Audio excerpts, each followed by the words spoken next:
Hi hello నమస్తే అండి. ఇవాళ నేను మునక్కాయ మసాలా కర్రీ చేస్తున్నాను. ఎలా చేద్దామో చూద్దామండి. ముందుగా దానికి కావాల్సినవన్నీ మనం తీసుకోవాలి. అవి ఉల్లిపాయలండి, ఆ తర్వాత టమాటాలు, ఆ తర్వాత మునక్కాయలు. నెక్స్ట్ కొబ్బరి మసాలా. స్టవ్ మీద ప్యాన్ పెట్టుకుని అందులో ఆయిల్ వేసుకోవాలండి. ఆయిల్ హీట్ అయిన తర్వాత అందులో ఆవాలు వేసుకోవాలండి. తర్వాత జీలకర్ర. ఆవాలు వేగగానే ఇందులో మనం కట్ చేసి పెట్టుకున్న ఉల్లిపాయలు వేసుకోవాలి.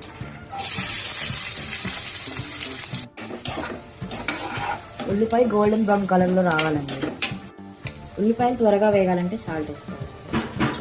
ఉల్లిపాయలు వేగిపోయినాయండి. తర్వాత మనం కొబ్బరి మసాలా వేసుకోవాలి. 1 స్పూన్ వేగిందండి. కట్ చేసి పెట్టుకున్న మునక్కాయలు వేసుకోవాలండి.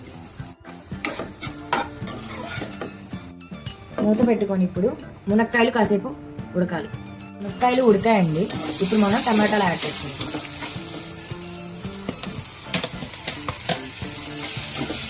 టూ మినిట్స్ మూత పెట్టుకొని టమాటాలు బాయిల్ చేసుకుంటాం. ఒక 2 మినిట్స్ టమాటాలు బాయిల్ అవ్వాలండి మూత పెట్టుకొని.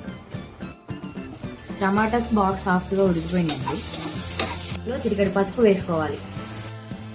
1 స్పూన్ కారం, సరిపోను ఉప్పు,